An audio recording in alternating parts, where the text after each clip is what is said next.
My name is Richard Calloway. I'm a father, and for most of my life, I believed I knew my daughter better than anyone.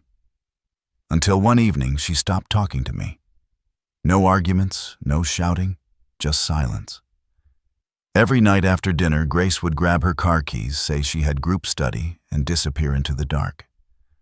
When I asked where she was going, she smiled like a stranger. And that smile, cold distant, felt like a door closing between us. I told myself it was just teenage mood swings. But one night around midnight, I heard her car engine start. I looked out the window and watched her drive away under the streetlight. Something inside me whispered, "This isn't normal." I didn't know it then, but that quiet night would be the beginning of the most terrifying discovery of my life. My name is Richard. I'm 58, and I live in a quiet neighborhood on the outskirts of Phoenix, Arizona. For 30 years, I worked in law enforcement before taking a desk job as a security consultant for a transport company. I've seen danger, deceit, and crime up close. But nothing in my career could have prepared me for the kind of fear that comes when you realize something is wrong with your own child. Grace is 17. She used to be sunshine in human form, curious, cheerful, the kind of girl who'd sit with me on the porch just to talk about her day. When her mother, my wife, passed away 3 years ago, we clung to each other to survive. I thought that pain had made us stronger. I thought wrong. The first change came quietly. She started locking her door when she never used to. Her phone became glued to her hand, always turned face down when I walked into the room. At dinner, she'd poke at her food eyes, distant, like she was living somewhere else. When I asked how school was, she said fine. When I asked about her friends, good. Conversations that once filled the house now died in a single word. At first, I blamed myself. Maybe I'd been too strict. Maybe I'd been too absent since her mother died. I told myself this was just part of growing up a father, learning to let go. But deep down, something didn't feel right. It wasn't rebellion. It was fear. Then came the nights out. Around 9 or 10, she'd grab her backpack, kiss me on the cheek, and say, "I'm going to study at Julia's." I wanted to believe her. She'd always been a responsible kid. Straight A's honor roll, polite to everyone. I never imagined she'd lie to me. But the excuses piled up. The library supposedly closed at 9, yet she'd come home after midnight. When I asked why, she said we stayed late at a cafe.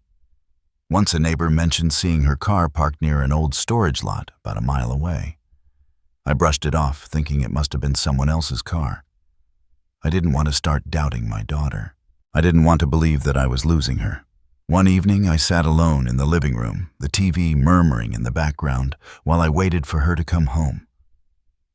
The clock ticked past midnight.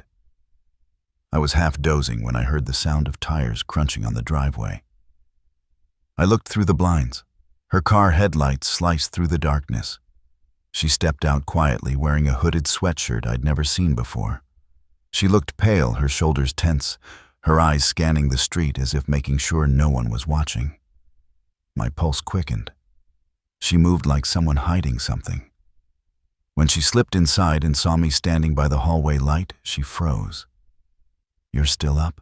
she said flatly. "Yeah," I replied, trying to keep my voice calm. "Just couldn't sleep." "Where were you?" "Library," she said quickly, avoiding my gaze. "We were working on a project. It's past midnight. They close late on Fridays," she said.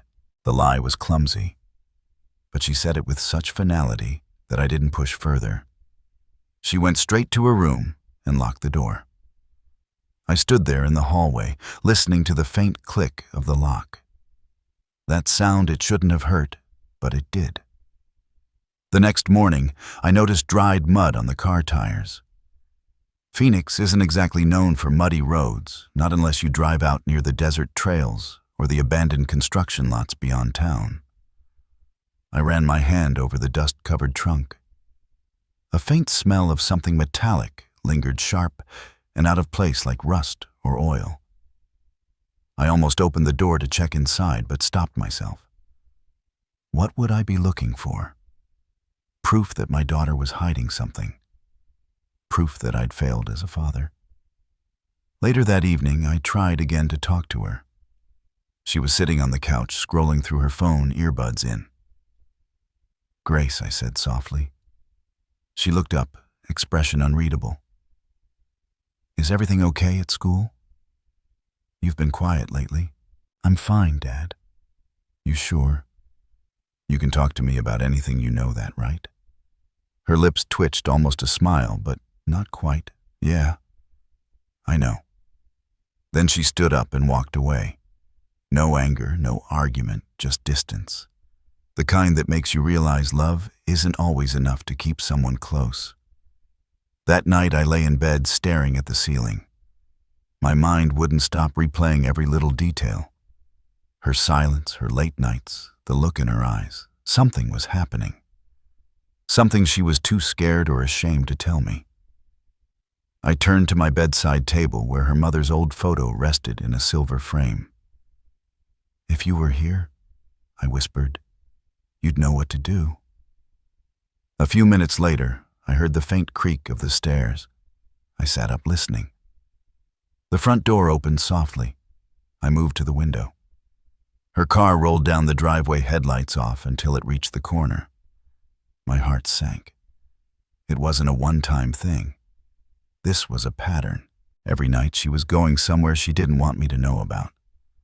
I stayed awake until she came home at nearly 2. When she slipped through the front door, I was sitting in the dark, waiting. She jumped when I turned on the lamp. "Jesus, Dad, you scared me." "Where have you been?" I asked, my voice trembling between anger and fear. "Library," she said again too quickly. "We're doing group work. It's Sunday, Grace. Libraries don't stay open on Sundays." She hesitated for a split second, then said, "We went to a cafe instead." "Which one?" "Does it matter?" Her tone was sharp now, defensive. "I'm not a kid anymore. I can handle myself."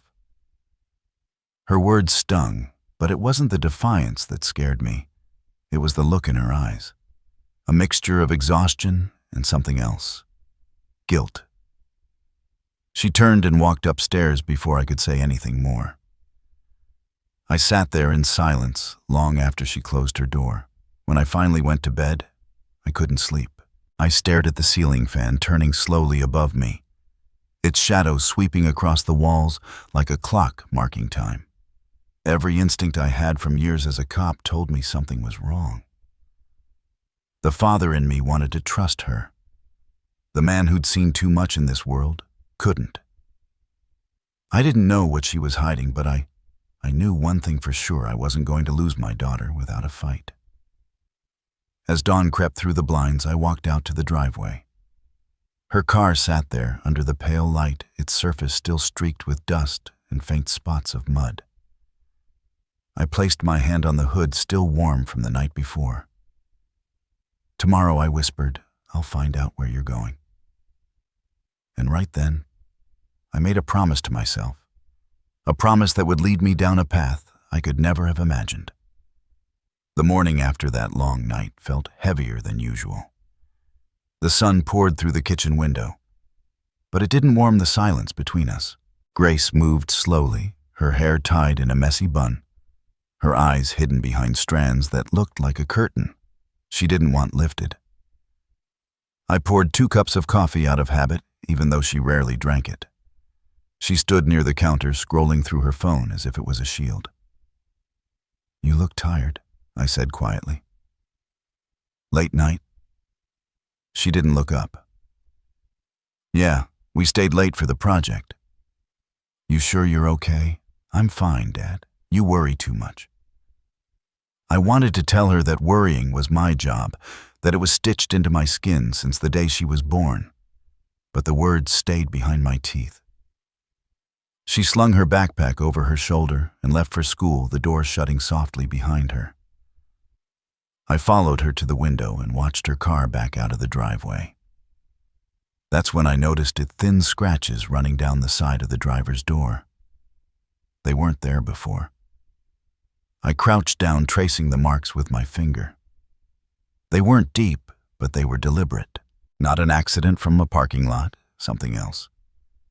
My chest tightened. I looked up at the sky, feeling the kind of dread you can't name, the kind that sits inside your bones and whispers that something's wrong.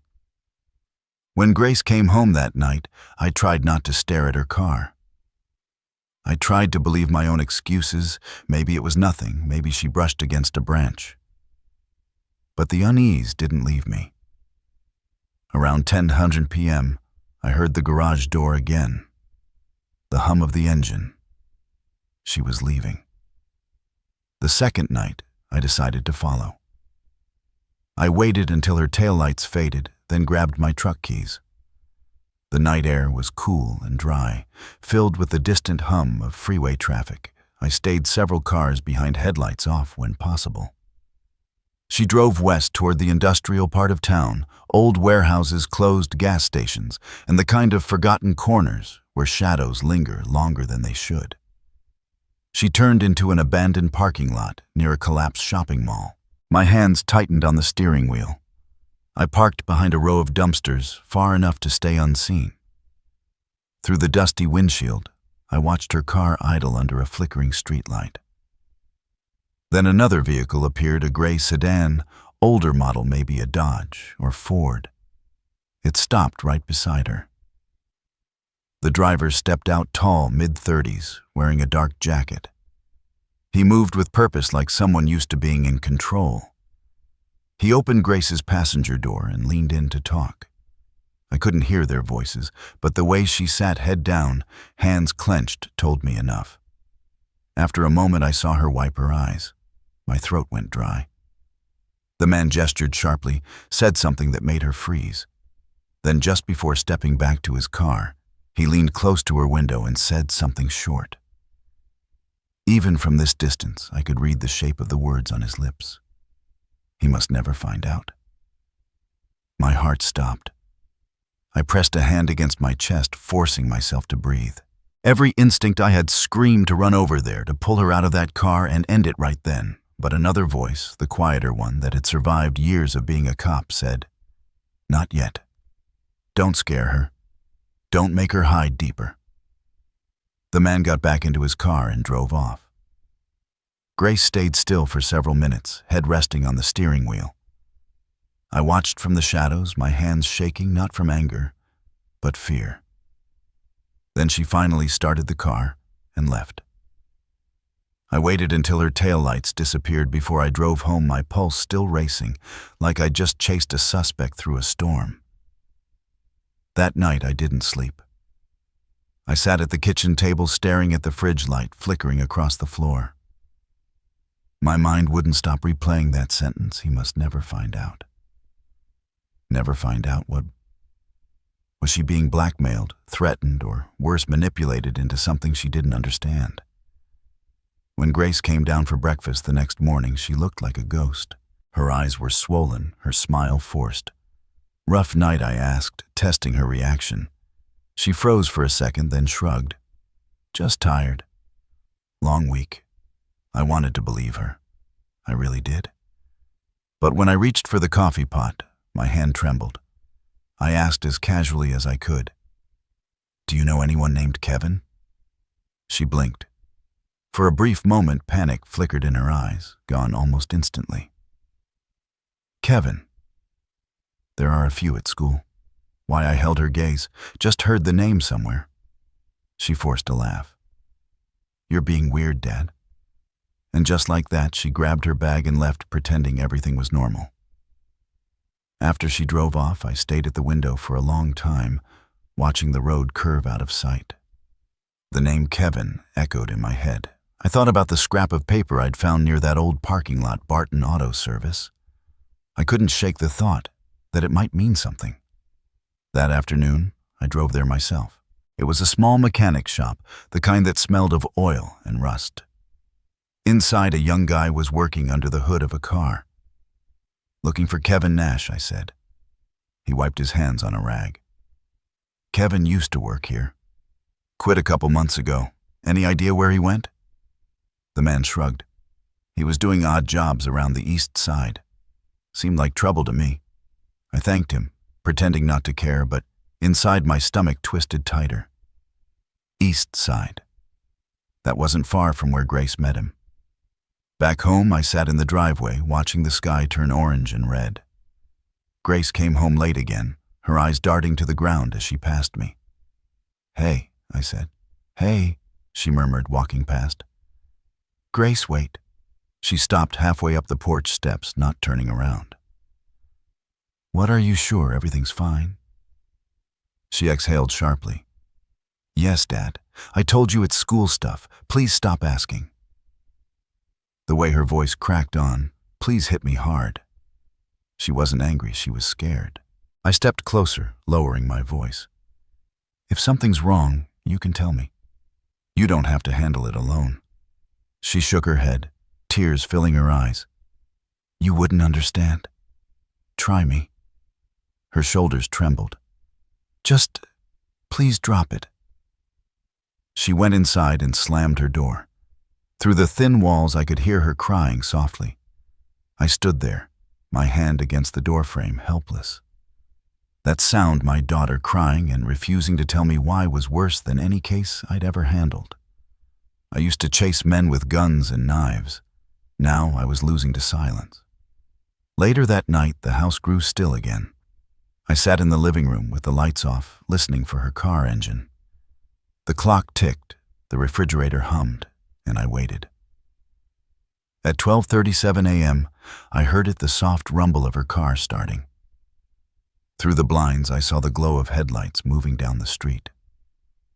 I opened a small notebook and wrote the line without thinking. Tuesday, 12:37 a.m. She left again. Then I closed the notebook, pressed my pen against it, and whispered to the dark, "Tomorrow I find out where she's going." Outside, the night felt endless, stretching past the driveway into a shadow I could no longer ignore. The next night, I sat in the dark again, waiting. The clock on the wall ticked past midnight, and my eyes stayed fixed on the driveway. When the headlights of Grace's car blinked on, a quiet anger rose in my chest. I didn't know if it was anger at her, at myself, or at whatever had turned my daughter into a stranger. All I knew was that I couldn't just sit and watch anymore. At 12:18 a.m., she eased out of the driveway. I waited 15 seconds, then grabbed my keys and followed. The night was still, the streets nearly empty. My truck's engine was low and steady, and I kept a good distance, just enough to see her taillights shimmer like two small embers in the dark. She drove through the old industrial district, past the empty freight lots and shuttered auto shops. I'd patrolled these areas years ago when I was still in uniform. They were perfect places to disappear. When she slowed near the collapsed mall, my stomach dropped. She turned into the same empty parking lot I'd seen before. I parked 2 blocks away behind a row of dead trucks and watched. The lot was dimly lit by a single streetlight, buzzing faintly, its light flickering like it couldn't decide whether to stay alive. Grace's car idled near the center. My hands gripped the wheel so hard my knuckles turned white. Then came the gray sedan again. It rolled in silently, tires crunching over gravel. The driver's door opened. The same man, tall, mid-30s, dark jacket, moving with that deliberate confidence, walked over to her car. He leaned against her window, talking. I strained to hear, but the distance swallowed their words. Grace kept her head down. After a few minutes, I saw her raise a hand to her face, wiping her eyes. He said something else, something that made her body flinch. Then slowly he leaned closer. The sound of the night carried one sentence, distorted by the wind, but still clear enough to freeze me. He must never find out. Every muscle in my body tensed. I reached for the door handle before forcing myself to stop. Bursting in now would only scare her, maybe even make things worse. I needed proof. I needed to know exactly who this man was and what he wanted.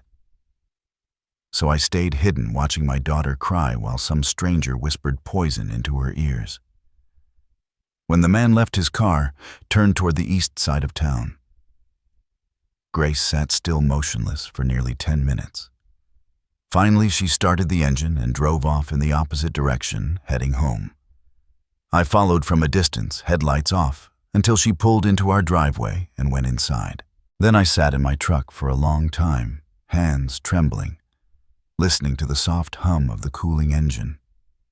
The next morning, the sun looked too bright, too normal. Grace came downstairs wearing a hoodie, her eyes red. She poured cereal into a bowl but didn't eat it. I tried to act calm. "Did you sleep well?" I asked. She nodded once. "Yeah. Long night, just homework." I took a sip of my coffee and said, "Do you know someone named Kevin Nash?" Her hand froze halfway to her mouth. For a second, her face went pale. Then she forced a small, shaky laugh. "Kevin? Yeah, he used to work near school. Why?" "Just curious," I said. "He came up in conversation yesterday." "Right?" she muttered, focusing on her cereal. "I barely know him." The lie was so obvious it hurt. I wanted to push, but her shoulders were trembling. I swallowed my questions and let her go. She left quickly, her footsteps light, and hurried the door closing like a secret shutting tight. After she drove off, I stared at the window for a long time.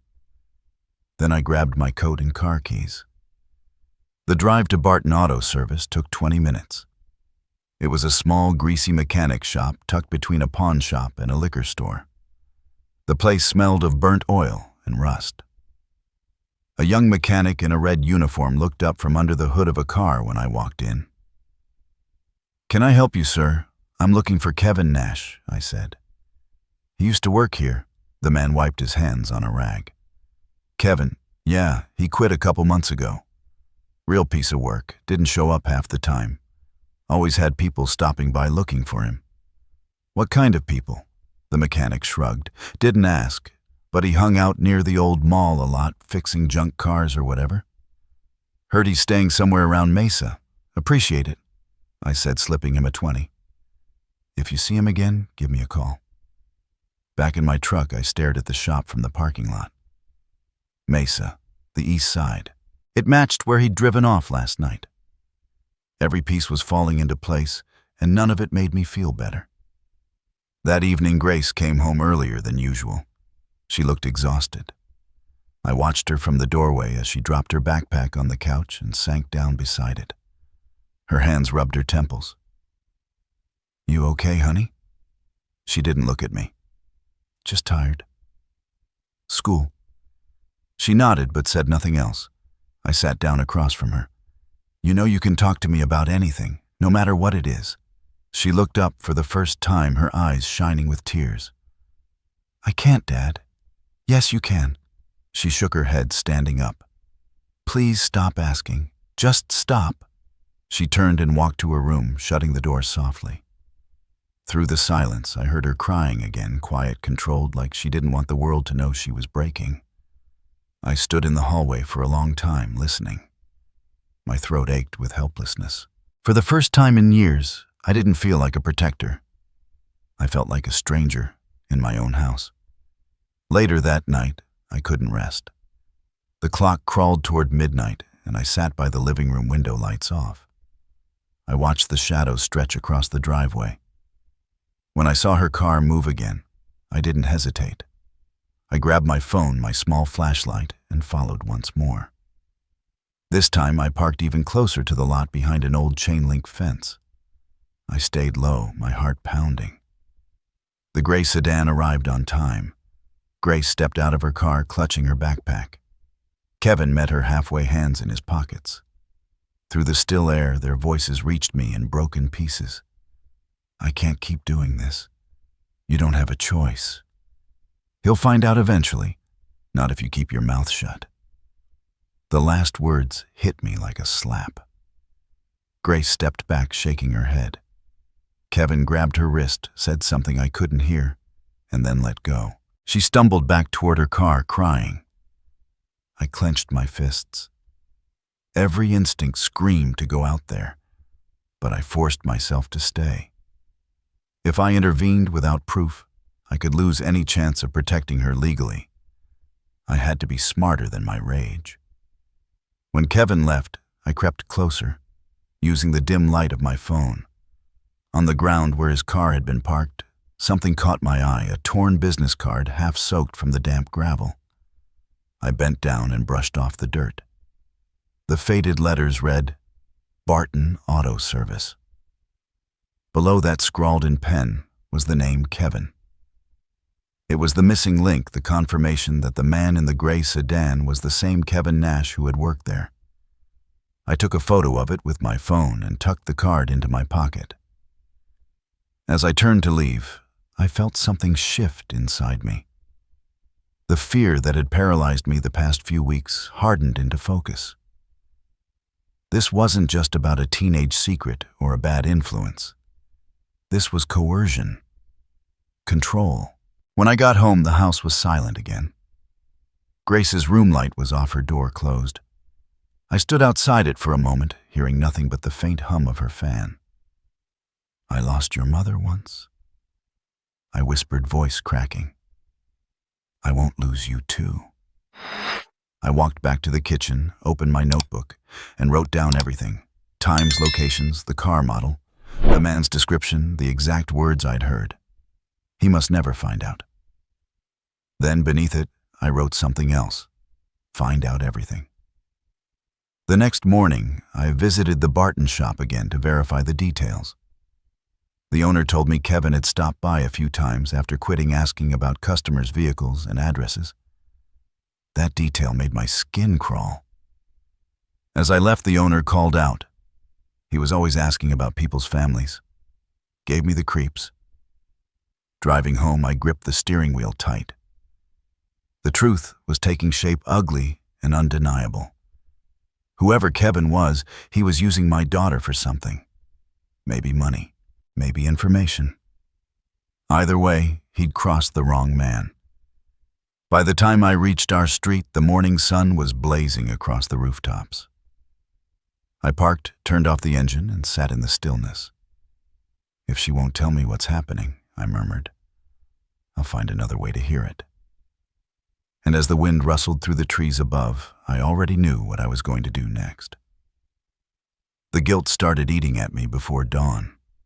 I sat at the kitchen table, the glow of the streetlight seeping through the curtains, and replayed every second of what I'd seen. Grace crying. That man's voice. He must never find out. The sentence looped in my mind like a curse. When I heard her door creak open upstairs, I straightened. She came down for breakfast, pale and quiet, avoiding my eyes, as usual. I tried to sound calm. You're up early? She shrugged, pouring juice into a glass. I have to finish something at school. Grace, I said, keeping my tone soft. You know you can tell me if something's wrong, right? I told you I'm fine. Her voice cracked on the last word. She wouldn't look at me. You don't have to face everything alone, I said. She froze, her shoulders stiff. There's nothing to face. Please stop asking. Her words were sharp, but the fear behind them was louder. Before I could say more, she grabbed her bag and left. I stood in the doorway as her car pulled away, her taillights vanishing around the corner. I spent the rest of the morning trying to work, pretending everything was normal. But my mind kept drifting back to that parking lot, that man, those words. I needed help.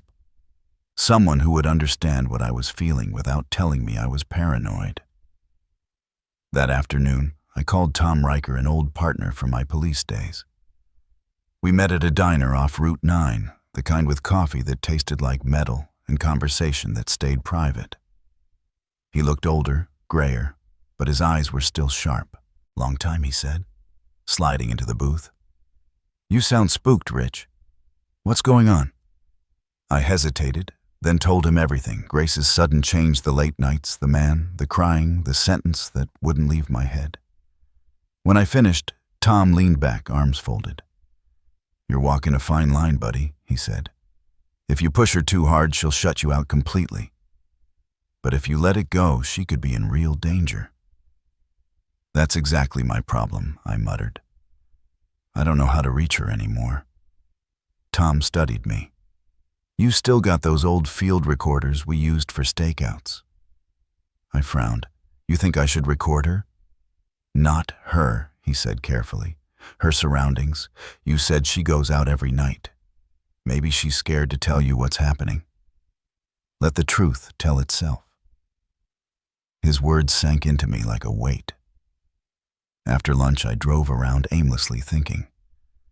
The idea felt wrong, sneaky, invasive. But the memory of Grace crying alone in her car pushed back harder. I told myself it wasn't spying. It was protecting. That evening, I stopped at a small electronics shop near the highway. The place was quiet except for the faint hum of a ceiling fan. A young clerk greeted me with the tired politeness of someone who had seen too many customers who didn't know what they wanted.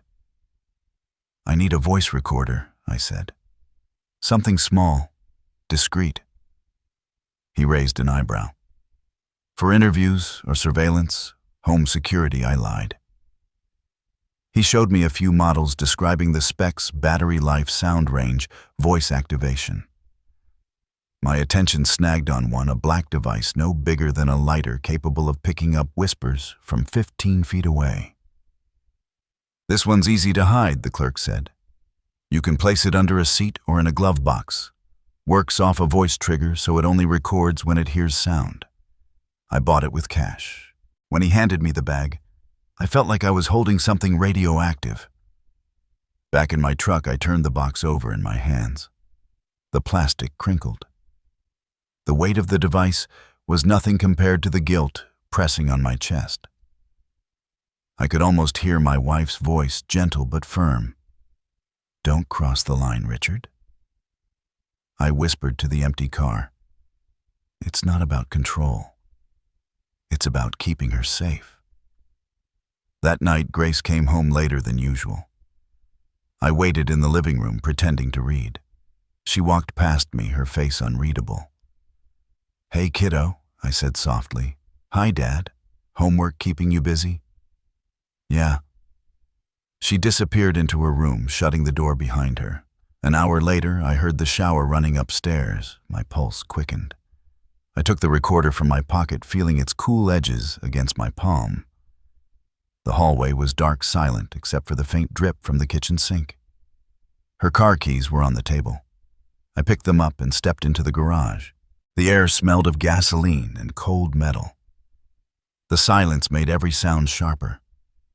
The soft creak of the floor under my boots, the click of the car door opening. I slid into the driver's seat, heart pounding. Where to put it? It needed to be close enough to catch voices, but hidden well enough that she'd never notice. After scanning the interior, I found a spot beneath the front seat, a small hollow beside the seat track. Perfect. I turned the recorder on, whispered a test line. "Testing. 1, 2. The red light blinked once, then faded. As I adjusted it, a wave of guilt nearly knocked the air out of me. "I'm sorry, Grace," I whispered. "I just need to know." I closed the door quietly, wiped the sweat from my forehead, and went back inside. A few minutes later, Grace came down the stairs, hair damp, face freshly washed. She picked up her keys without looking at me.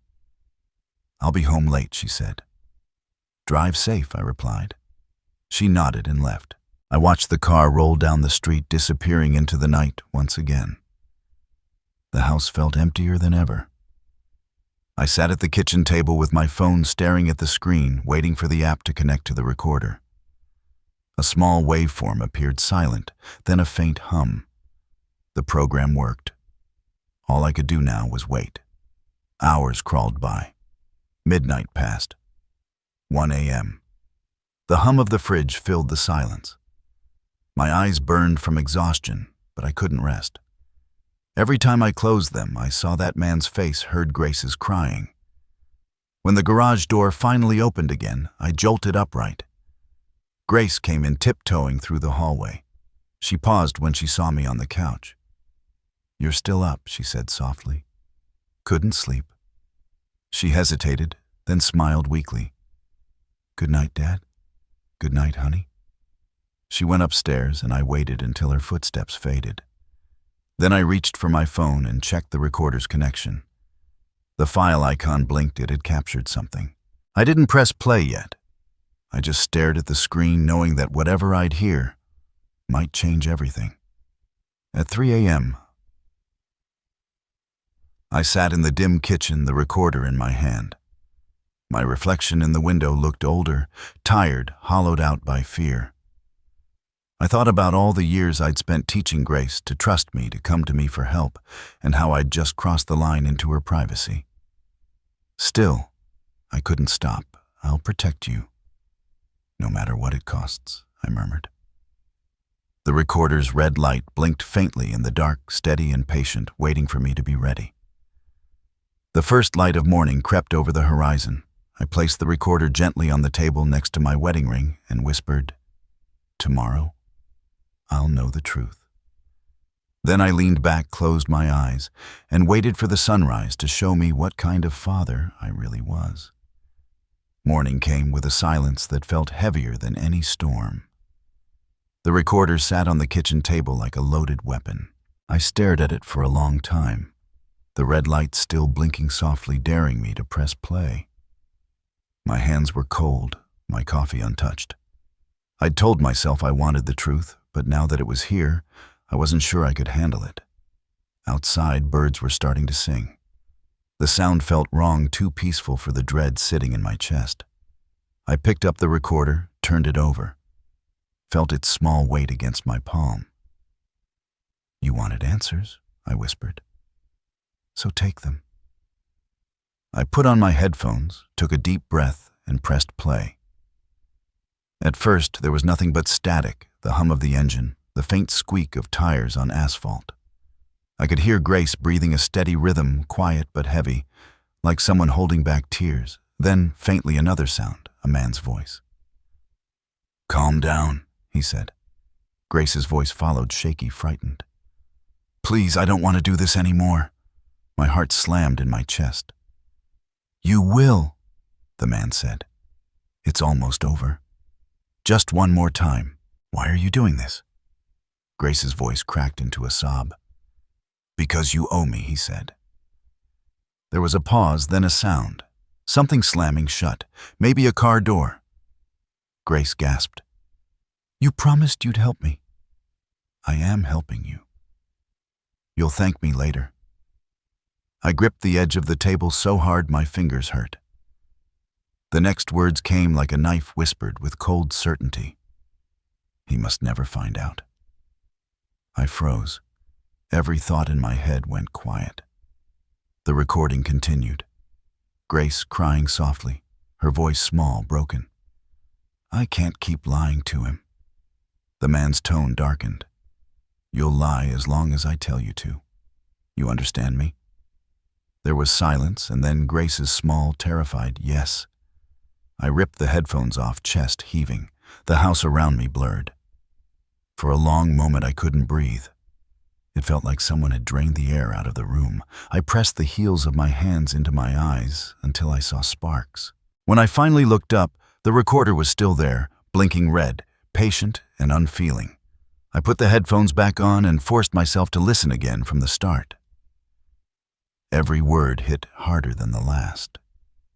The man's tone was calm, manipulative, the kind of voice that could make fear sound like instruction. He was controlling her, pushing her.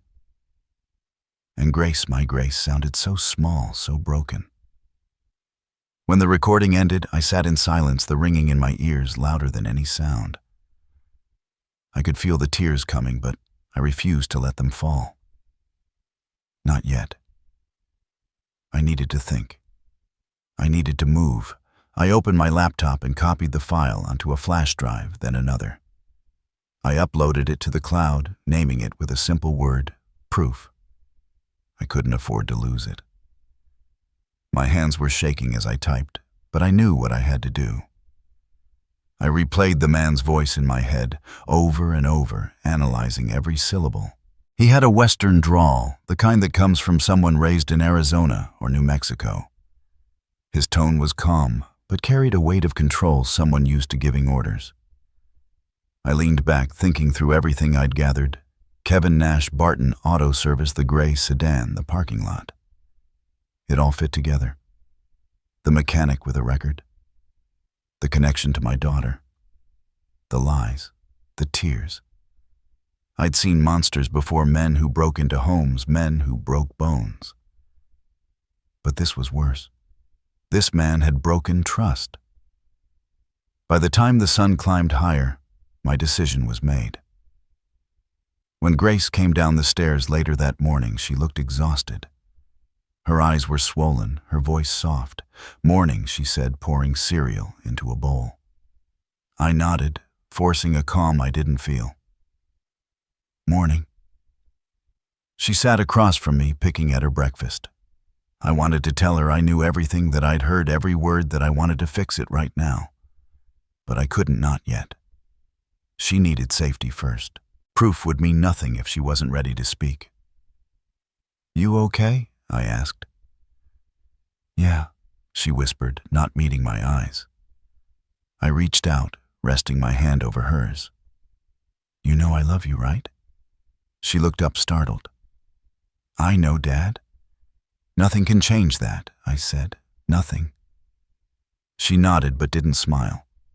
I could see the wall in her eyes, the one built by fear.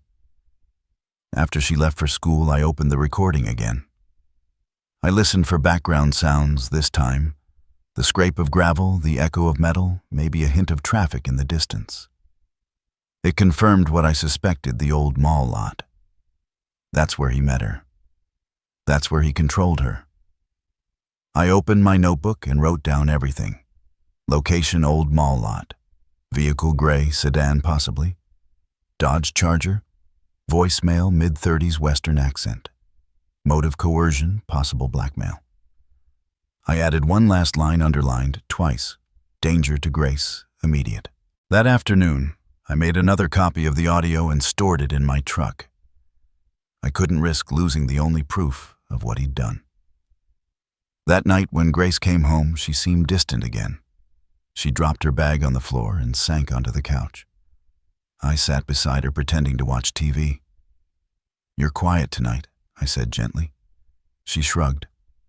"Just tired." "You sure that's all?" She looked at me for a long moment, her eyes glassy. "Dad, if someone hurt you because of me, would you hate me?"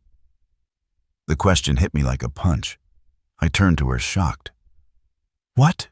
No. Why would you even ask that?" She shook her head quickly, wiping her eyes. "Forget it. I didn't mean anything."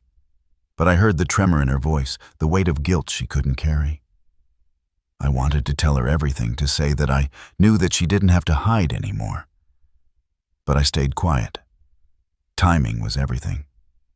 When she went to bed, I sat in the dark, listening to the clock tick.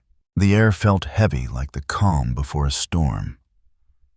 I looked at the flash drive in my hand and whispered, "I've got you now, you bastard." The next day, I took the audio to my office and made more backups. I didn't tell anyone, not yet.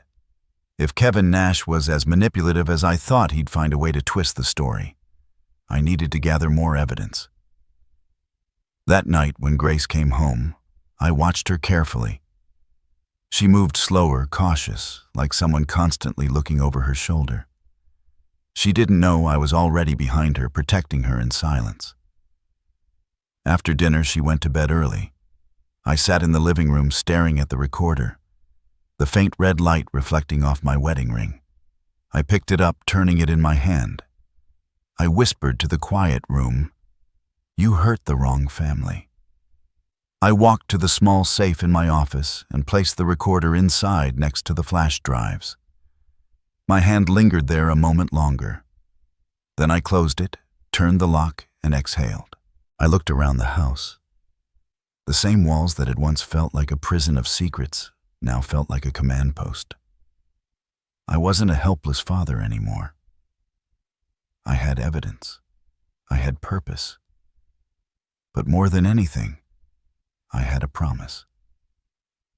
I went upstairs and checked on Grace.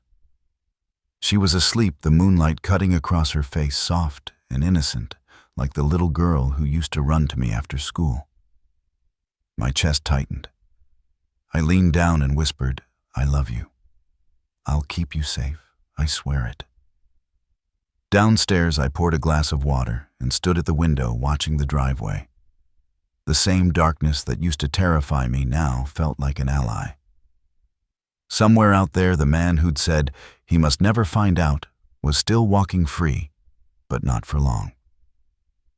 The truth had a voice now, and it was mine. The following morning, the world looked painfully normal. The sun hit the blinds, the coffee pot gurgled, and the house smelled like toast. But inside me, everything had shifted. I wasn't just a father anymore. I was an investigator again. The difference was that this case wasn't about criminals or victims. It was about my own blood. I sat at the kitchen table with the recorder plugged into my laptop, replaying the audio one more time. The man's voice, cold and calm, filled the room like a ghost. I wrote down every detail, every pause, every scrape, every whisper. In the background, I could hear gravel under tires, a metallic clang, a faint hum like power lines. That told me one thing: the old mall lot. The same damn place I'd seen them meet before. I closed my eyes and listened again this time, focusing on the sound of his car. The low growl of the engine, the subtle vibration when he spoke. It wasn't a new car, maybe 10, 15 years old. I'd heard that sound before. A Dodge or maybe a Ford, late 2000s. I'd driven enough stakeouts in my life to recognize a worn transmission when I heard one. I wrote in my notebook, gray sedan, mid-2000s, Western accent. Western. Confident tone. Threat level high. Then I flipped the page and wrote another line, objective find Kevin Nash. After Grace left for school, I grabbed my jacket and keys. The parking lot where they met wasn't far, and I needed to see it in daylight. The air was crisp when I pulled in. The asphalt was cracked weeds, pushing through the seams, puddles from last night's rain catching the light. I parked at the far edge and got out, scanning the area with slow, deliberate movements. The smell of oil and damp metal lingered in the air. There were still faint tire tracks on the gravel, 2 sets, one from Grace's car, the other wider and heavier. I crouched down, running my fingers over the prints. The man had been here, probably waiting before she arrived. I took a few photos and walked toward the corner where I'd seen the sedan parked. Something glinted near the ground. I bent down and picked it up, a cigarette butt, crushed but still fresh enough to smell. Marlboro menthol. I remembered that detail from the recording, the faint crackle before he spoke. He'd been smoking. Near the butt, I found a bottle cap, the metal edges bent inward. I wrapped it in a napkin and slipped it into my pocket. It wasn't much, but it was proof he existed. That this wasn't just paranoia. A movement caught my eye near the mall's loading dock. The security guard, a thin, tired-looking man, was sitting in a folding chair beside a space heater. I approached slowly, flashing a friendly smile. "Morning," I said. "Cold day for this, huh?" He looked up, squinting. "Ain't it always? You looking for something?" "Actually, yeah," I said. "You ever see a gray sedan around here? Comes by late at night?" He frowned. "Gray sedan? Yeah, maybe. Once or twice a week, some nights around 11 or 12. Couple of cars drive in and sit for a while. Thought it was teenagers, but they didn't look like kids. Some guy and a girl. Do you remember the man?" He scratched his chin. Tall, brown hair, little limp on his right leg. Smoked like a chimney. Creeped me out, to be honest. "Did you ever talk to them?" "Nah," he said quickly. "Not my job. I just make sure nobody breaks into the old buildings. I don't get paid enough to chase trouble." I slipped him a 20. "If you see that sedan again, call me first." He nodded, pocketing the bill. You got it. When I got back in my truck, I sat for a moment staring at the photos I'd taken. Tire tracks, cigarette butt, bottle cap. Not much, but something. Enough to start connecting dots. On the way home, my phone buzzed. A text from Grace, going to library after school. Don't wait up. My grip on the steering wheel tightened. She was still seeing him. When she came home that evening, her eyes were rimmed red. She tried to walk past me, but I caught her wrist gently. Grace, we need to talk. She froze. About what? About you. About what's been going on. I told you nothing's going on. Then why are you scared all the time? Her eyes filled with tears. She looked down at her shoes. You don't understand, Dad. You can't. I softened my voice. Then help me. Make me understand. She shook her head. Please just stop asking. Before I could respond, she whispered almost to herself, if someone hurts you because of me, I'm sorry. The words sliced through me. What did you say? But she was already walking away, locking herself in her room. I stood there in the hallway, hearing the faint sound of her crying through the door. I wanted to break it down, hold her promise that nothing could hurt us. But I didn't even know what we were up against. Later that night, after she'd fallen asleep, I sat at my desk and began piecing everything together. Kevin Nash, mechanic, worked at Barton Auto. Gray sedan, smoker, limp, Western accent, possibly Mesa area. I opened my laptop and started searching public records. The name brought up 3 results. One was too young, another too old. The third, Kevin J. Nash, age 35, had a small file attached, 2 misdemeanors, one for fraud, one for harassment. Last known address, a rundown motel in Mesa, the same direction he'd driven that night. Bingo. I clicked through old news clippings, and his photo popped up, a mugshot, grainy but unmistakable. Sharp jawline, narrow eyes, same shape of face I'd glimpsed under the parking lot light. I leaned back in my chair, heart pounding. He wasn't just some random stranger. He was a predator. As I stared at his photo, I remembered something Grace had said months ago. Something about needing extra money, about fixing her car with a friend from a garage. That must have been him. That's how he'd gotten close to her. I slammed the laptop shut and ran a hand over my face. Rage boiled up thick and choking. I wanted to go to that motel, drag him out by the collar, and make him regret ever breathing near my daughter. But then another thought stopped me cold. If I went now without evidence, he could twist the story, say I was the aggressor. I needed to be smarter. I reached into the desk drawer and pulled out my old field recorder, the same one I'd used years ago on investigations. It still worked. I placed it beside the notebook and exhaled. If she's too scared to tell me, I muttered, then I'll make the world tell me for her. Before bed, I checked on Grace. She was asleep, her breathing slow, a faint tear stain still on her cheek. I closed her door softly. Back in my room, I took out my phone and started recording a voice memo like a report, entry 6. Subject, Grace Calloway.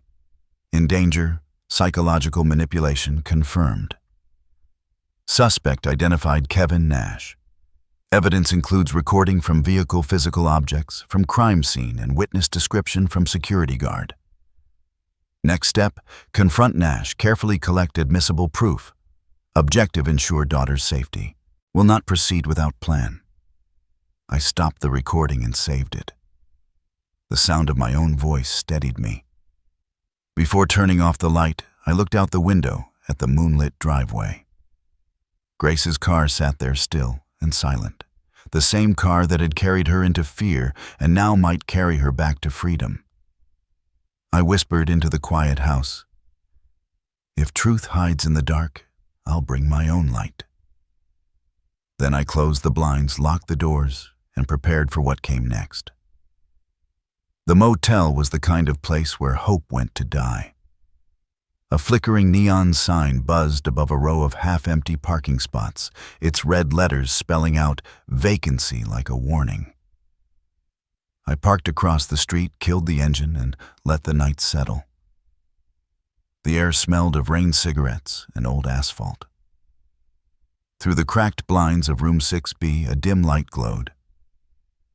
I checked my watch, 10:27 p.m., right on time. The gray sedan rolled into the lot, tires crunching softly on gravel. My pulse quickened as I watched the driver climb out. Even in the poor light, I recognized the slight limp, the square shoulders, the cigarette between his fingers. Kevin Nash. He walked to the door and knocked twice, then entered. I grabbed my phone, hit record, and whispered into the mic. Target confirmed. Location, Mesa Inn room 6B. The old instincts came back like muscle memory. Observe, document, wait. I'd done this dozens of times before, but never with this much on the line. For 15 minutes, nothing moved. Then the door creaked open again. Kevin stepped outside, exhaling smoke into the night. His posture was relaxed, confident, like a man who thought he owned the world. I took a few photos through the windshield, zooming in. The flash didn't go off, thank God. When he turned to head back inside, I opened my truck door and stepped out. Kevin Nash. He froze mid-step, his hand halfway to his pocket. Do I know you? You used to, I said evenly. You worked at Barton Auto. I'm Richard Calloway. He studied me for a beat, his expression unreadable. Ah, yeah. Grace's dad. I remember now. You've been meeting with her, I said, closing the distance between us. Late at night, I've heard the recordings. He chuckled, flicking ash to the ground. Recordings. That's a hell of an accusation, old man. She was crying, I said, voice tight. And you told her I must never find out. So, here I am, finding out. Kevin took a slow drag of his cigarette, exhaled, and smiled like he was amused. You think you know what's going on? You've got no idea. Then tell me, I said. He glanced toward the parking lot entrance as if measuring escape routes. Not here, he muttered. You don't want your daughter hurt, do you? That sentence hit me like ice water. Is that a threat? It's advice, he said, flicking the cigarette butt near my boots. Walk away before you make things worse. He brushed past me, went into the room, and shut the door. I stood there, fists clenched, every part of me wanting to kick that door in. Instead, I took a deep breath and walked back to my truck. Rage didn't solve cases, evidence did. From the glove box, I pulled out a small recorder, the kind designed to pick up sound through thin walls. I crossed the street again, crouched near the window of room 6B, and slid the device into a crack in the wall panel. My heart thudded in my ears as I crept back to the truck and synced the feed to my phone. At first only static, then a voice, Kevin's. She's losing her nerve, he said. If she talks, it's over. A second voice, muffled female. You said she wouldn't back out. She won't, he snapped. She's too scared of her old man finding out. My blood ran cold. I increased the volume, straining to hear. The woman said something about money, and Kevin replied, We'll get it soon. The girl's desperate to keep Daddy happy. That's leverage. I wanted to break every bone in his body. But I forced myself to stay still to let the recorder keep rolling. If I went in now, I'd lose everything. After another few minutes, the door opened again. Kevin stepped out this time without the cigarette. He spotted me standing by my truck and froze. His face hardened. You're still here, he said flatly. I told you, I replied. I'm not leaving until I get answers. He took a few steps toward me, his voice low and dangerous. You think you can intimidate me, Calloway? You don't know who you're messing with. I know enough, I said, holding up my phone. You just confessed on tape. He hesitated, eyes narrowing. Then his expression shifted, calm replaced by something colder. "You're bluffing." I hit play. His voice came out clear and sharp. "If she talks, it's over." His jaw tightened. He lunged forward, grabbing my collar. "Delete it," he hissed.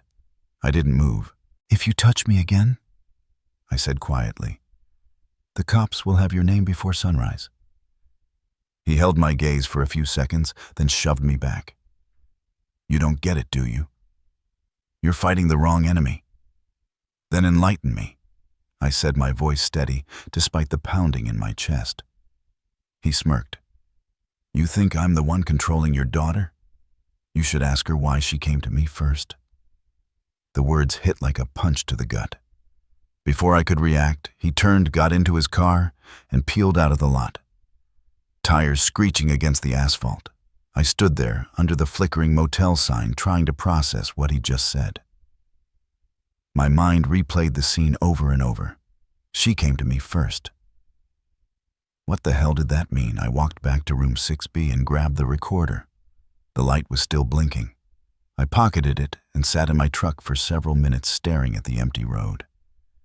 Every instinct screamed at me that Kevin was lying, manipulating. But there was a sliver of doubt twisting in my chest. A fear that maybe Grace had been hiding something deeper. I started the engine and drove home, headlights cutting through the dark. The whole way Kevin's words echoed in my head like a riddle. "You should ask your daughter why she came to me first." When I finally pulled into the driveway, the house was dark except for the light in Grace's window. I sat there for a long time, watching her shadow move across the curtains. She was still awake. Inside, the clock read 1:12 a.m. I poured a glass of water, hands still shaking. The encounter replayed in flashes, the way he smirked, the threat in his voice, the way he twisted the story to make her look complicit. I needed to know the truth, all of it. I went upstairs and stopped outside Grace's room. The faint glow of her lamp leaked under the door. I raised my hand to knock, but froze. What if Kevin was right? What if she had gone to him first, for help, for money, for something she couldn't tell me about? I lowered my hand and stepped back. Back downstairs, I replayed the new recording. Kevin's voice was clear as daylight. "If she talks, it's over." I clipped the file to an email draft addressed to myself, then attached a note. "Backup evidence, Mesa encounter. If anything happened to me, someone would find it." When the recording ended, I leaned back in my chair and rubbed my eyes. I'd seen plenty of evil in my life, but nothing like this, the kind that hides behind manipulation, that feeds on fear. Outside, the first hint of dawn was breaking. I looked at Grace's car through the window, the same car where this nightmare had started, and whispered, "You won't cry another night because of him." I set the phone beside me, reached for my notebook, and wrote one last line before closing it. Next move. Find out why she went to Kevin Nash. Then I turned off the light, leaving only the soft glow of the screen illuminating the words, "If she talks, it's over." And as I sat in the dark, the fear inside me turned to resolve. Whatever he was hiding, whatever she was protecting, I would uncover it all, even if it destroyed me. The sun was already high when I finally opened my eyes. My body felt heavy, my mind foggy from too little sleep and too many unanswered questions. I brewed coffee, but it tasted like rust. The memory of Kevin's last words haunted me. "You should ask your daughter why she came to me first." Grace was already in the kitchen when I walked in, sitting at the table with her phone. Her hair was messy, her eyes ringed with shadows. She didn't look up when she spoke. "You were out late last night." "So were you," I said, taking the chair opposite her. Her thumbs froze mid-scroll. "I was at the library." I waited until she finally glanced up, the air between us sharp with tension. "Grace," I said quietly, "I met Kevin Nash." The color drained from her face. The phone slipped from her fingers and clattered onto the table. "You what I went to him," I said. He knows I've been looking into him. He knows you've been meeting him." She gripped the edge of the table. "Dad, you shouldn't have done that." "Then you tell me why, Grace. Tell me why you went to him first." Her breathing quickened. She shook her head, her voice trembling. "You don't understand. He's dangerous." "Then make me understand," I said, keeping my voice calm. "Please." Tears welled in her eyes. For a moment she looked like a child again, scared and lost.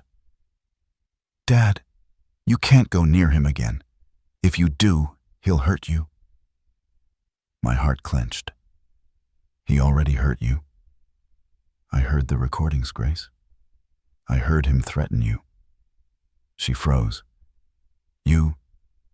You recorded me." The shame hit me, but I didn't flinch. I did. Because I didn't know what else to do. I was afraid something was happening to you, and I was right. For a few seconds, neither of us spoke. The silence between us was thick, almost unbearable. Finally, she wiped her face and whispered, "You were right. He's been threatening me. But it's not what you think." "Then what is it?" She hesitated, the words catching in her throat. Then they came out in broken pieces. "After Mom died, things got really hard. You were gone all the time, driving long routes. I was lonely. I met Kevin at the auto shop when my car broke down. He said he knew you. He told me he was helping you once, something about a business loan." I frowned. I never had a loan with him. "That's what I found out later," she said bitterly. "He lied. He told me you owed him money, and if I didn't help, he'd come after you. He said he had papers proof that you scammed someone. He said if I didn't pay him back, you'd lose your job and maybe go to jail." My hands clenched into fists under the table. "And you believed him?" She nodded, tears sliding down her face. "I didn't know what to think. He showed me documents with your name on them. I panicked. I started giving him money, what little I had. Then he wanted more. I sold my jewelry, my laptop, even my old bike. But it was never enough." She buried her face in her hands, sobbing quietly. "He said if I told you, he'd hurt you. He said he'd make it look like you were the one threatening him." I moved around the table and knelt beside her, placing a hand on her shoulder. "Hey, look at me." She did, her eyes red and full of shame. "You didn't do anything wrong," I said. "He used you. He manipulated you. That's what people like him do." Her voice cracked. "But I lied to you. I kept meeting him. I thought I could fix it before you found out." I shook my head. "You don't fix blackmail by playing along. You fight back, together." She sniffed, wiping her cheeks. "You don't understand, Dad. He has videos. He made me record conversations at home. He said if I didn't, he'd send them to your boss. He said you'd lose everything." The floor seemed to tilt beneath me. "He made you spy on me?" Grace nodded miserably. "I didn't even know what he wanted at first. He said it was for a job that he needed to prove something about you. But when I tried to stop, he got mean. He'd text me things like, 'You think your dad can protect you when he's behind bars?'" She opened her phone and handed it to me. The screen was filled with messages, threats, demands, photos of her car taken from across the street. I scrolled through them, my hands trembling. "He's been watching you," she whispered. "Watching us." I exhaled slowly, trying to keep my anger from spilling over. "Grace, listen to me. He can't hurt us anymore. I have recordings too. I have evidence." Her eyes widened. "You do?" I nodded. "Everything he said last night, it's all on tape. The threats, the manipulation. I even have witnesses." She shook her head, panicked. "No, Dad. You can't go to the police. He'll know. He'll come after us before they do anything." "Grace," I said firmly, "the only reason he's had this much power is because you've been scared. Fear is how people like him survive. We're ending that tonight." She stared at me, breathing hard. "How?" "We'll set him up," I said. "We'll let him trap himself." Her eyes filled with fear. "No, I don't want you to get hurt." I took her hands in mine. "You won't lose me. Not again. We do this right, and it's over." She was quiet for a long time, staring at the floor. Then she whispered, "What do you need me to do?" I pulled out the notebook from my jacket, flipping to the latest page. "Tomorrow you'll message him. Tell him you have the final payment. Say you'll meet him at the old lot. Same place, same time. I'll be nearby recording everything. Once he takes the bait, I'll have the cops ready." She hesitated, then nodded slowly. "What if he doesn't believe me? He will," I said. "Because he thinks he's still in control." That night, Grace went to her room early. I stayed downstairs preparing. I copied the recordings again, one for the police, one for backup. I texted Tom, my old partner, and told him I needed help with a private matter. I didn't tell him everything, not yet, but he agreed to meet me the next morning. When I checked on Grace later, she was sitting on her bed, holding a photo of her mother. She looked up at me. "I thought, if I did what he said, Mom would be proud of me for protecting you." I sat beside her and took the photo gently from her hands. "Your mother would be proud of you for surviving, for telling the truth. That's what matters now." Her lip trembled. "Do you think she'd forgive me?" "She already has," I said, "and so have I." She leaned against me, her voice small. "I missed her every day." "I know," I whispered. "So did I." We sat in silence for a long time. The only sound the soft ticking of the clock on her wall. For the first time in months, I felt her heartbeat against my shoulder. Not distant, not hidden, just real. When she finally fell asleep, I stood at the doorway watching her breathe. The weight I'd been carrying for weeks began to lift. She wasn't lost. She was still here. Downstairs, I wrote one final note in my notebook before turning off the light. Tomorrow we end it. Together. Then I looked up at the dark window, the faint reflection of my own face staring back. My voice was low, steady. "You think you broke her, Kevin," I murmured. "But you forgot who raised her." The night outside was silent. But for the first time, I wasn't afraid of it. The plan came together in whispers. Grace sat across from me at the kitchen table, her hands trembling around a mug of coffee gone cold. The morning light spilled through the window, catching the dark circles beneath her eyes. I kept my voice low, steady, the way I used to talk to witnesses who were terrified, but brave enough to face the truth. "Are you sure you can do this?" I asked. She nodded, though I could see the fear behind her determination. "If it means ending this, yes." "Good. Then message him now. Tell him you have the rest of the money and want to meet tonight, same place, same time." Her fingers hovered above the phone screen, then began to type. I watched the words appear short and deliberate. "I have the rest. Tonight. Please come alone." She hit send before she could change her mind. I reached over and squeezed her hand. "No matter what happens, I'll be there. You won't be alone again." She gave a faint smile. "You always say that." This time I mean it more than ever. After she left for school, I drove to meet Tom. He was already waiting outside the precinct, leaning against his cruiser, sipping coffee. When he saw my face, his easy grin faded. "Jesus, Rich," he said. "You look like you haven't slept in a week. Try 3. I told him everything, Grace's confession, the blackmail, the threats, the audio recordings. When I played the clip of Kevin's voice saying, "If she talks, it's over," Tom's expression hardened.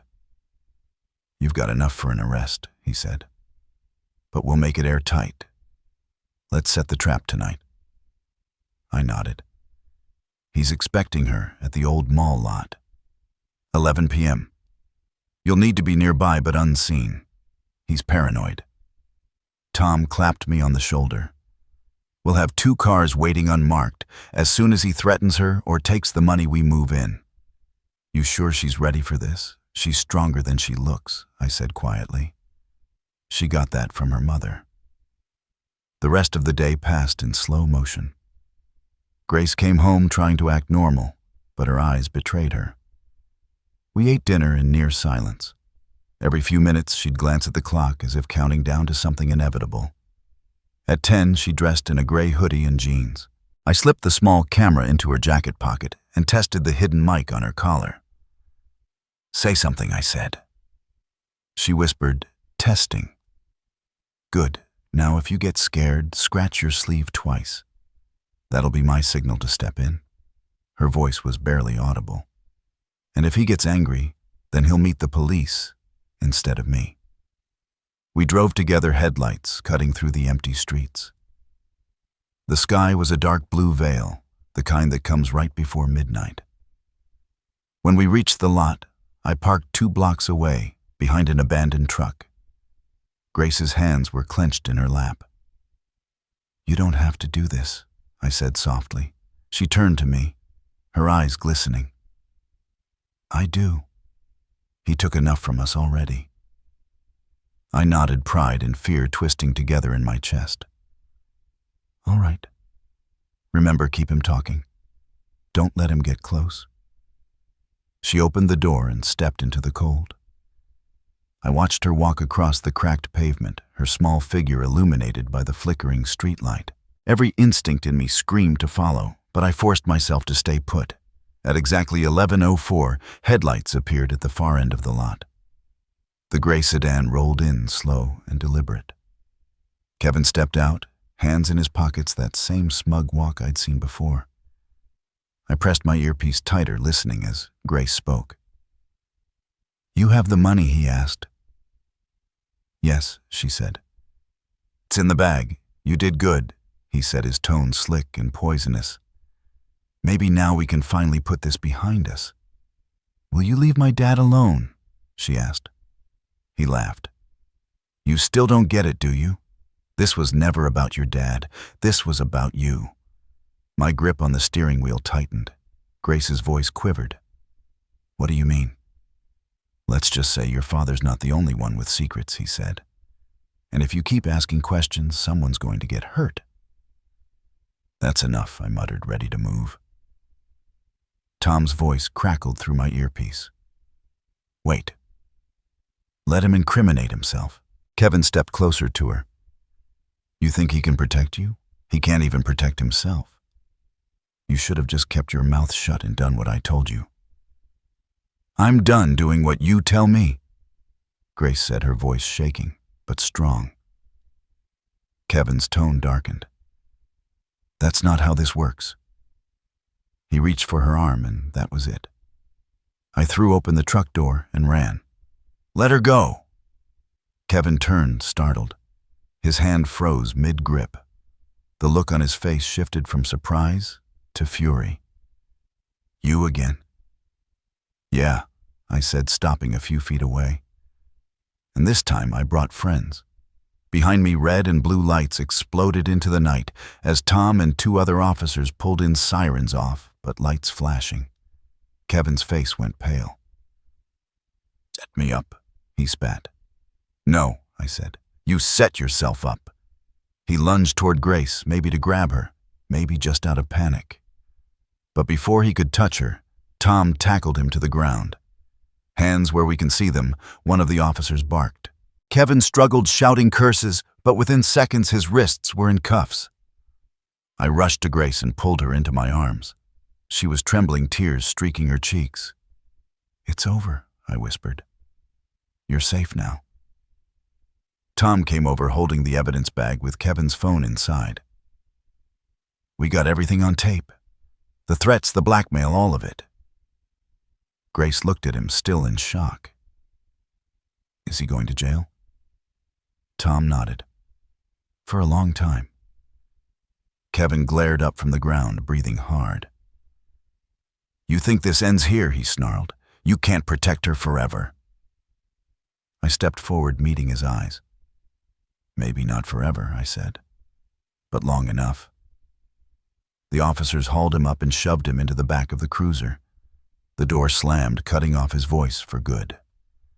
For a moment, everything went quiet. The lot, that had once held so much fear, now felt hollow, stripped of its power. The wind moved softly through the trees, carrying the smell of rain. Grace leaned against me, still shaking.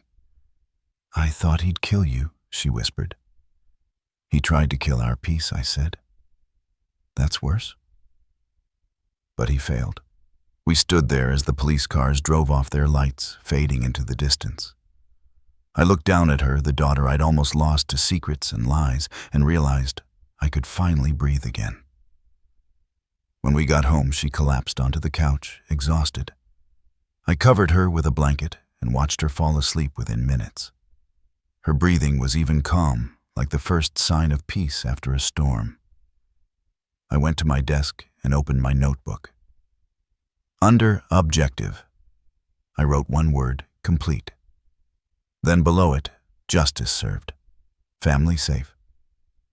Outside, the sky began to lighten with the first traces of dawn. I walked to the window, feeling the weight of months lift from my shoulders. Down the hall, Grace stirred in her sleep, murmuring something I couldn't hear. I smiled faintly. The nightmare was over, but I knew the healing had just begun. For now, though, it was enough to know we'd survived. I whispered to the quiet house, "You're safe, sweetheart. You're safe." The red and blue lights painted the night like a storm of color. Kevin screamed as the officers forced him against the hood of a patrol car, his voice cracked and wild.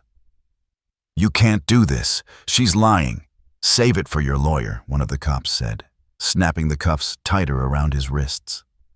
I stood a few feet away, my chest heaving, adrenaline flooding through every nerve.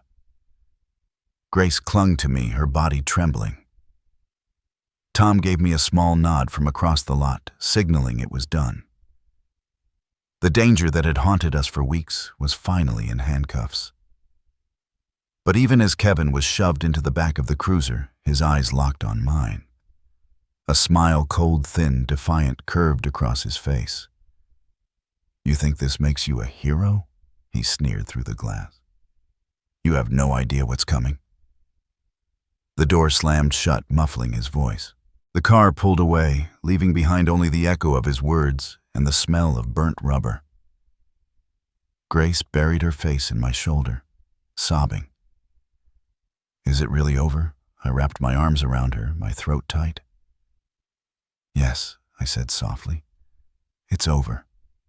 But deep down I knew the wounds he'd left behind wouldn't fade overnight.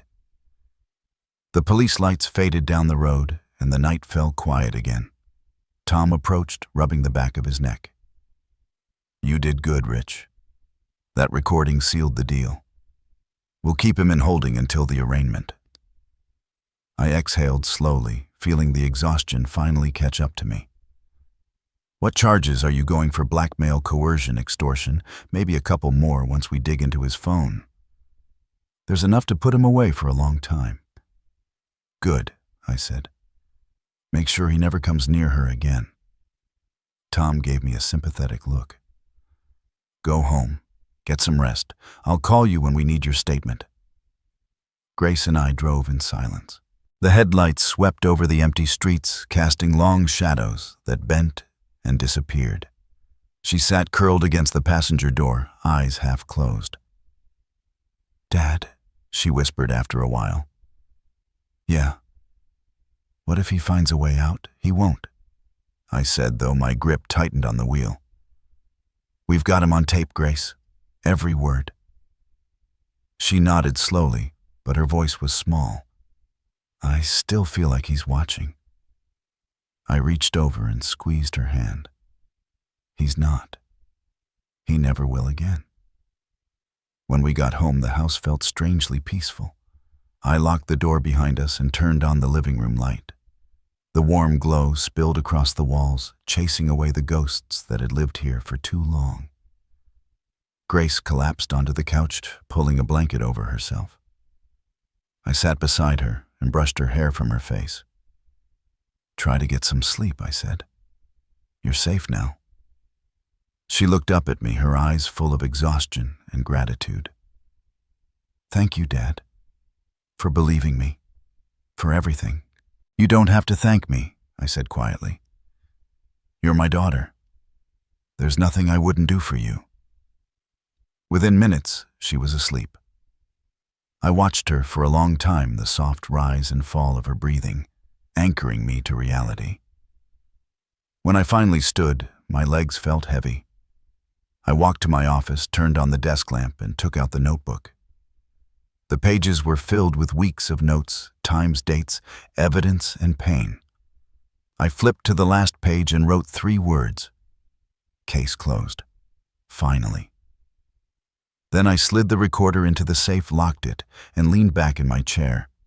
For the first time in months, the house was quiet. Not the kind of silence that hides secrets, but the kind that brings peace. The next morning, I woke to sunlight spilling through the blinds. Grace was still sleeping on the couch, her face calm, almost childlike. I brewed coffee and the smell filled the house. It felt like life again. By mid-morning, Tom called. "We processed Kevin's phone," he said. "You were right. He had photos, messages, and a fake insurance file with your name on it. Looks like he's been running this scam for a while." "Any victims besides Grace?" I asked. "A few," Tom said grimly. "He's going to face additional charges. You should know. The DA's office wants both of you to come in tomorrow for formal statements." "Understood," I said. "We'll be there." After I hung up, I turned to see Grace standing in the doorway, wrapped in her blanket. "Was that Tom?" she asked. "Yeah, they found everything. You don't have to worry anymore." She exhaled relief, softening her expression. "It feels strange," she said quietly. "Like I should feel happy, but I just feel empty." "That's normal," I said. "You've been holding your breath for too long. It takes time to remember how to breathe again." She gave a small smile. "You sound like Mom." The mention of her mother's name hit me like a memory and a bruise. "Maybe that's the best compliment I've ever gotten," I said. The next few days passed in a blur of paperwork and statements. Grace told her story to the detectives with a quiet strength that made my heart ache with pride. Every time she faltered, I squeezed her hand, reminding her she wasn't alone. When it was over, the detective said, "You did the right thing coming forward. He can't hurt anyone else now." Grace nodded, her voice soft but sure. He already heard enough. That night we went home to a house that finally felt like ours again. No fear, no secrets, just us. We made dinner together, pancakes her favorite comfort food. For the first time in months, she laughed. It was small and fragile, but it was real. I'd missed that sound more than I could say. After dinner, she went upstairs to shower, and I stepped outside to the porch. The air was cool, the stars sharp against the night sky. I leaned against the railing and let the quiet sink in. The door opened behind me. Grace stepped out wearing her hoodie, her hair damp from the shower. "Mind if I join you?" "Not at all." We stood there side by side, listening to the crickets. "I keep thinking about everything he said," she murmured. "How he made me believe I was protecting you. I hate that he got inside my head like that." I put my arm around her shoulders. That's what men like him do. They twist love into fear. But he doesn't get to win anymore. She rested her head against my arm. "Do you think we'll ever stop being scared?" "Eventually," I said. "Fear fades. What stays is what we do with it." She nodded slowly, eyes fixed on the horizon. "Then I'll use it to help someone else someday. Someone like me." A lump formed in my throat. "You already are." The wind shifted, carrying the faint scent of rain. For the first time, it didn't smell like danger. It smelled like renewal. Inside, I turned off the lights and stood by the window, watching Grace climb the stairs to her room.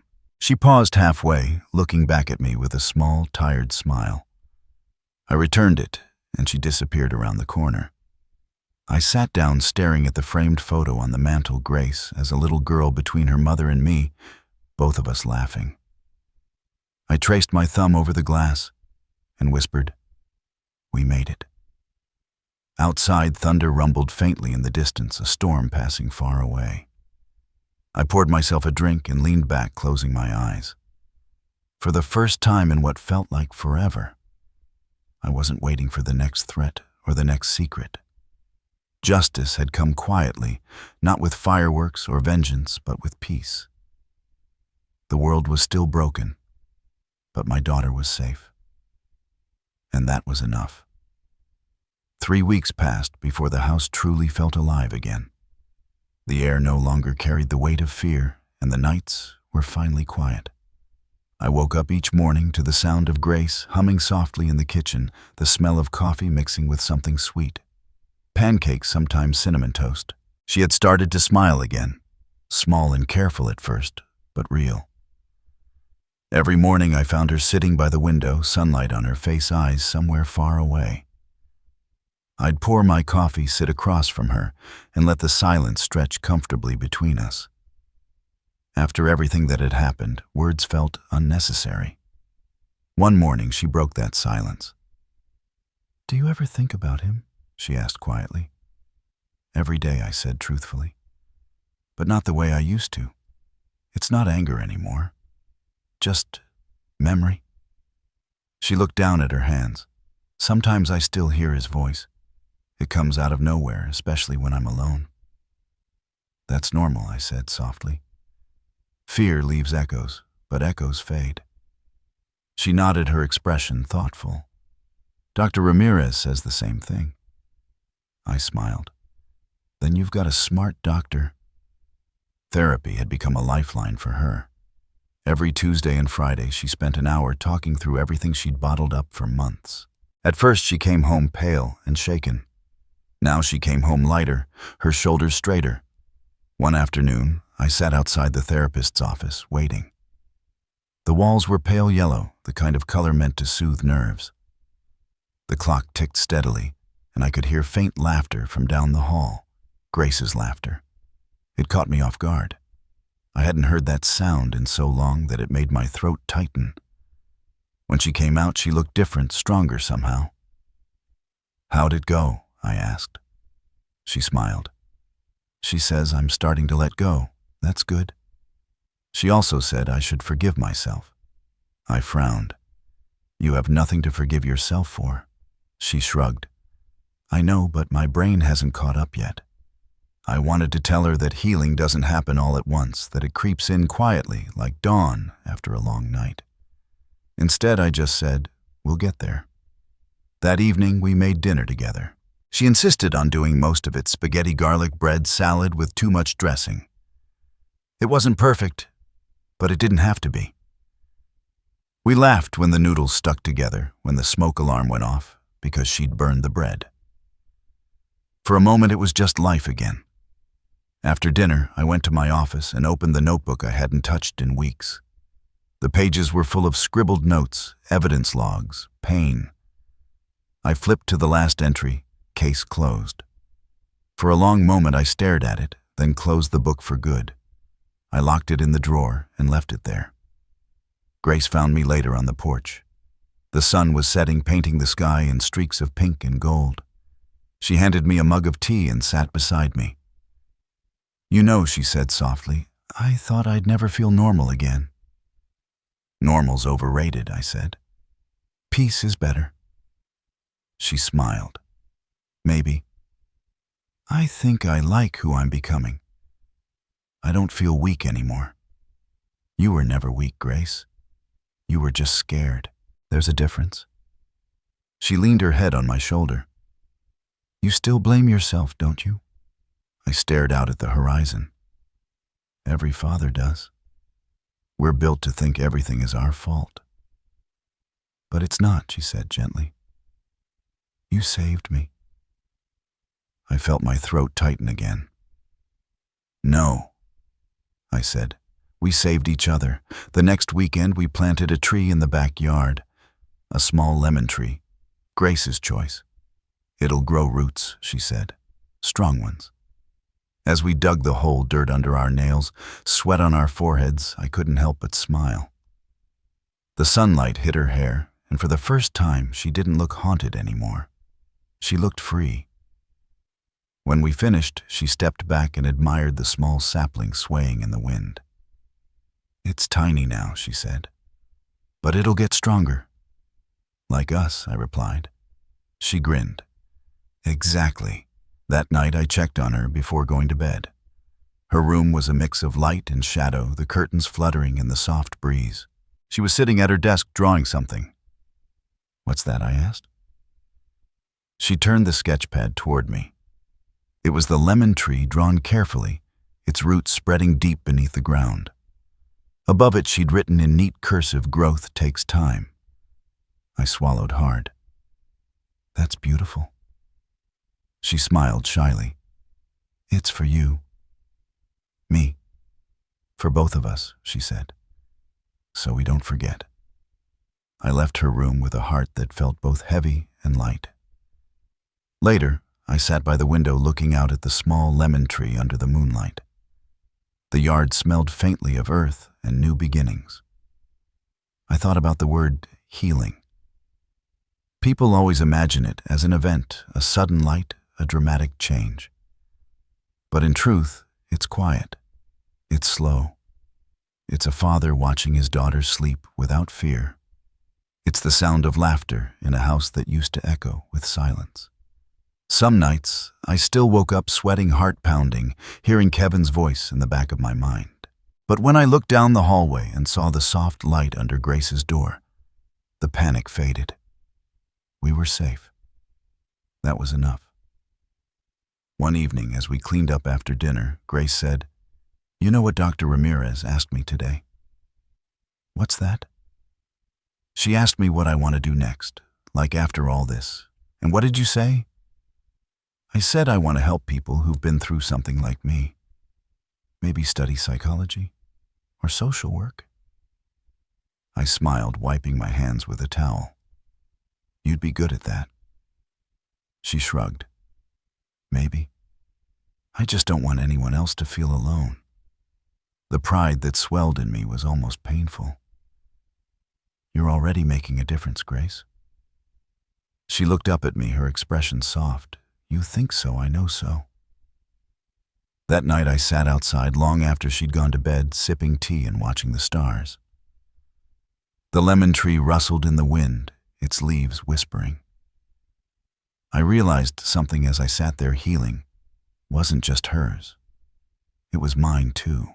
I'd been carrying guilt for too long, for every mile I'd driven away from home, for every sign I'd missed, for every night she'd cried without me knowing.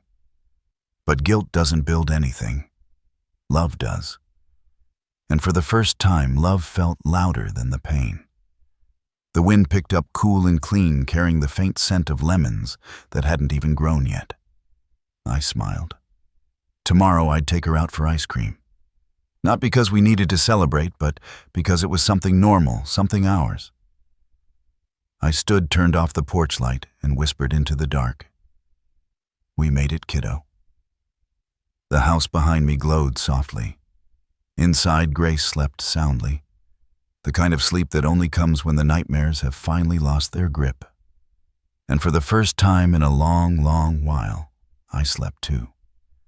The morning light fell across the kitchen table, warm and golden, touching everything it could reach: the steaming coffee, the open notebook, the small lemon tree visible through the window.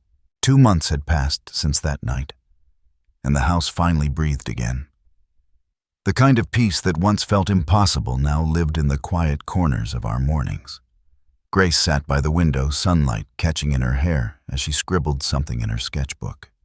Her laughter drifted through the room when I burned the toast, a sound so soft and beautiful that I stopped pretending to be annoyed and laughed too. There was a time, I said, leaning against the counter, when silence scared me. I thought quiet meant something bad was about to happen. She looked up and smiled. And now? Now it means we made it. We spent that day repainting the old backyard fence. The air smelled of wood and lemon blossoms, and the sound of her humming filled the space between brushstrokes. It wasn't a perfect fence, uneven spots everywhere, but it didn't matter.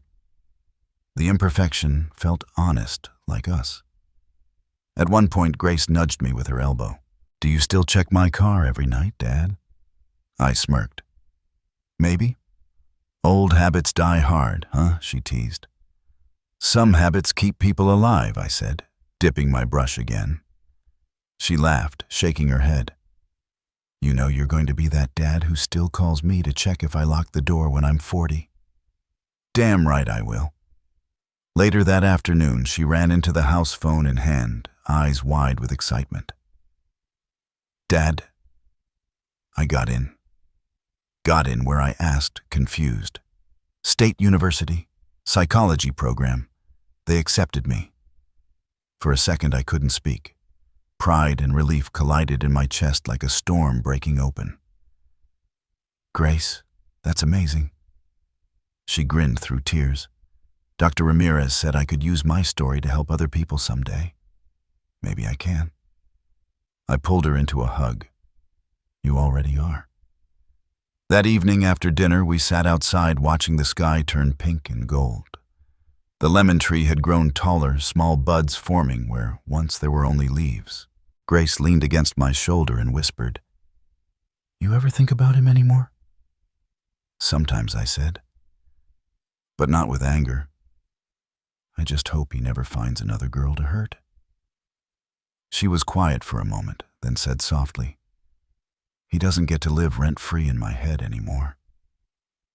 I looked at her strong whole, wiser than her years. "You turned pain into purpose. I couldn't be prouder." She smiled faintly. "You did too, Dad. You learned to forgive yourself." I laughed under my breath, still working on that part. "You're getting there," she said, squeezing my hand. The next week, I stood at the front of a community center facing a room full of parents. It was my first time speaking publicly about what happened. I didn't use names. I didn't need to. They could hear the truth in my voice. I thought I was protecting my daughter by working hard, by keeping the bills paid and the house standing, I told them. But what she needed wasn't a roof. She needed me.